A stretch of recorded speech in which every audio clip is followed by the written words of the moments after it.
Subscribe now and press the bell icon.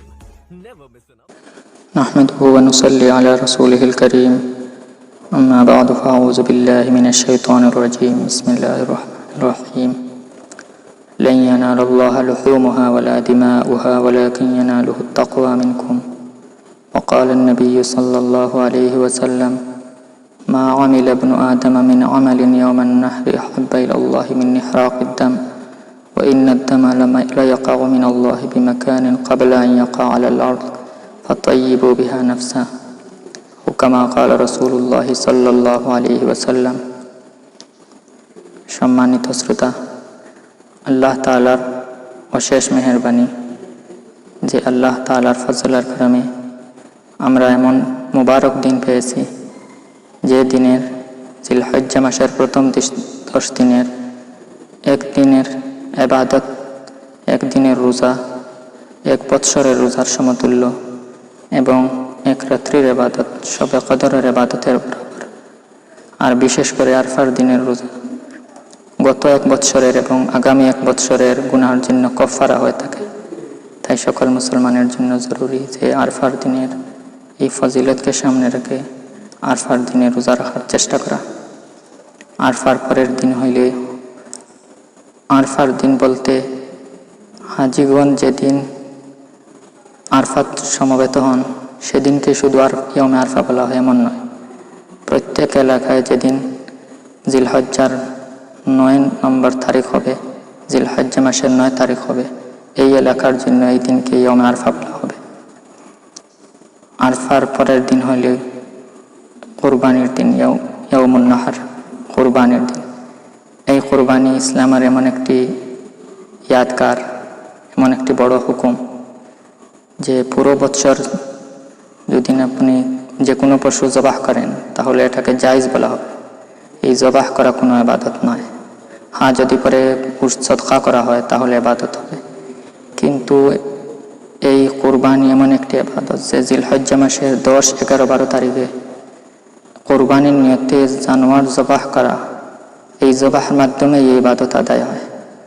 চাই যে সকল ভাই বন্ধুগণ এমন ধারণা করছেন যে কুরবানির বদলে এই কুরবানির দিনেই সদকা করলে কুরবানি হয়ে যাবে, এমন ধারণা ভুল ধারণা। ফুকাহায়ে কেরামগণ বলেছেন যে যেরকম নামাজের দ্বারা রোজা আদায় হয় না বা রোজার দ্বারা নামাজ আদায় হবে না, এমনভাবে কোনো সদকা খয়রাতের দ্বারাও এই দিনের মধ্যে কুরবানির যে ওয়াজিব এটা আদায় হবে না। কুরবানির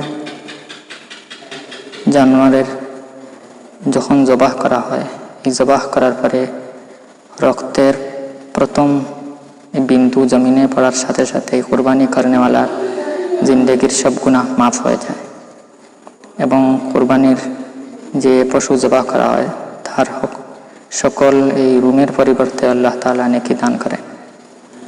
যে সকল ব্যক্তিগণের উপরে কুরবানি ওয়াজিব তাদের জন্য তো কুরবানি করা জরুরি, এবং যার উপরে কুরবানি ওয়াজিব নয় তাদের জন্য এই বিশেষ এই বড় ফজিলতের দিকে লক্ষ্য করে কুরবানি করার চেষ্টা করা উচিত।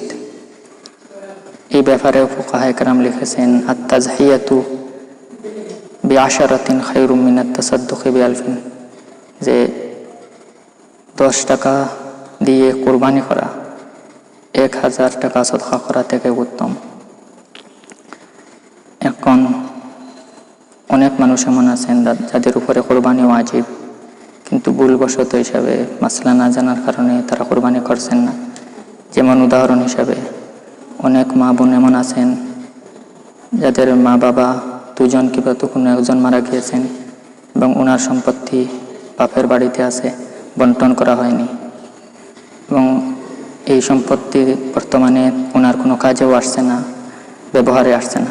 এমন সম্পত্তি যা বাপের বাড়িতে আছে এইটাকেও হিসাব করতে হবে, নিসাবের মধ্যে গণ্য করে। যদি এটা নিসাবের সমতুল্য হয়ে যায় তাহলে তা ওনার উপরেও কুরবানি ওয়াজিব।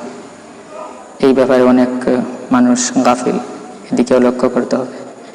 এরূপ অন্য জিনিস হলো যে আমাদের মা বোনরা যে অলংকার সোনা রূপা ব্যবহার করে থাকেন, অনেকের ধারণা যে সোনা রূপা যদি ব্যবহারে থাকে ইহাকে জরুরত বলে গণ্য করা হয়, নিসাবে ধরা হয় না এমন নয়, বরং সোনা রূপা ব্যবহার করা হোক বা ব্যবহার করা না হোক উভয় অবস্থায় নিসাবে গণ্য হয়।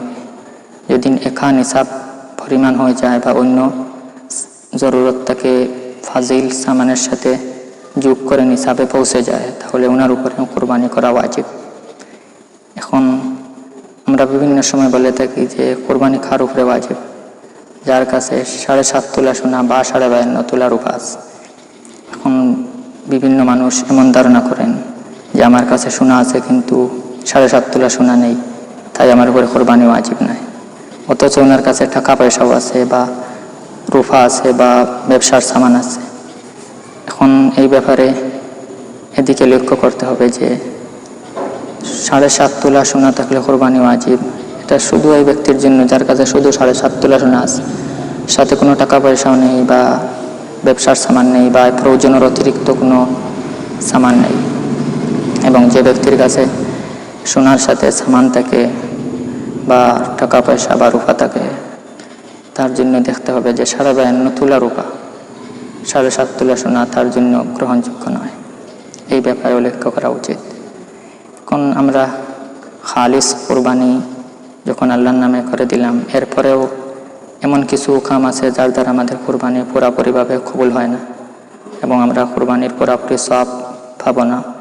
এমন এক জিনিস হলো যে আমরা এই কোরবানির পরে যখন কোনো মানুষকে লাগিয়ে কোরবানির পশুটা ঠিক করে জবাহ করা হোক বা মাংস ঠিক করা হোক, এই কোরবানির মাংস দ্বারাই এই ব্যক্তির উজরত দিয়ে থাকে।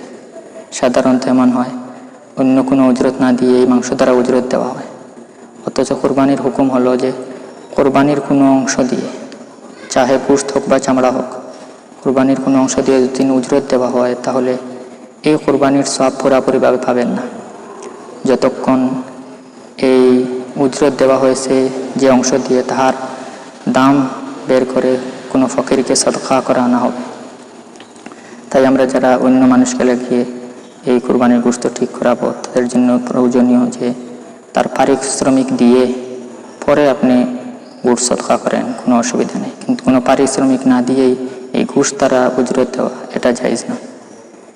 এরকম জবাহ করারও কোনো উজরত এই কোরবানির গোশত থেকে দেওয়া জায়েজ না। এখন জবাহ করার উজরত জায়েজ আছে কিনা এই ব্যাপারে মাসলা হলো যে যদি শরিকান নিজের কোরবানি জবাহ করেন তাহলে কোনো উজরত নিতে পারবেন না। অন্য ব্যক্তি যদি এই কোরবানির জানোয়ার জবাহ করে তাহলে উজরত নিতে পারবে, কিন্তু শর্ত হলো এই কোরবানির কোনো অংশ দিয়ে উজরত দেওয়া হবে না। এখন সাধারণত মানুষ ভেবে থাকেন যে কোনো বড় আলিমগণ দিয়ে, কোনো বড় আলিমদের দিয়ে এই কোরবানি করানো বহুত বড় সওয়াবের কাম, এমন নয়। বরং কোরবানির ক্ষেত্রে মুস্তাহাব এটাই যে নিজের কোরবানি নিজে করা। এই ব্যাপারেও মানুষ অনেক ভুল ধারণা করে থাকেন এবং এটাও আমাদের সমাজে প্রচলিত যে জবাহ করানোর সময় ওনার হাতে কোনো পার্চা দেওয়া হয় এবং উনি কার পক্ষ থেকে কোরবানি হচ্ছে সব পড়েন, এরপরে জবাহ করেন। এরকম কোনো নিয়ম নেই। যারা কোরবানি করবে তাদের নিয়ত বস কাফি। জবাহ করনেওয়ালার এরকম কোরবানিতে করনেওয়ালাদের নাম নেওয়া বা তাদেরকে পরিচয় করা কোনো প্রয়োজনীয় নেই। এই কোরবানি যত খালিস নিয়তে, ইখলাসের নিয়তে করা হবে ততই আল্লাহর নজদিক কবুল হবে। এবং যদি নিয়তে রিয়া বা লোক দেখানো এমন নিয়ত থাকে তাহলে এই নিয়ত রেখে কোরবানি করে কোনো সওয়াবের আশা রাখা এটা একটা বড় ধোঁকা। আর কোরবানি করতে সবচেয়ে বেশি গুরুত্বপূর্ণ যে জিনিস সেটা হলো যে শুধু কোরবানির নিয়ত করতে হবে। কোনো শুধু যদি গোশত খাওয়া এরকম নিয়ত থাকে তাহলে নিজের কোরবানি আদায় হবে না, এবং যদি অন্য খাও এর সাথে শরিক হয়ে যায় তাহারও কোরবানি আদায় হবে না। তাই আমরা যখন কোরবানি করব, কোরবানির এই সব মাসাইল সম্পর্কে নিজে ওয়াকিফ হয়ে তারপরে কোরবানি করব। কারণ শরীয়তের হুকুম হলো যে মাসলার সম্মুখীন হন, যে হুকুম শরীয়তের আসে, এই হুকুম আসার পূর্বে নিজেই হুকুমের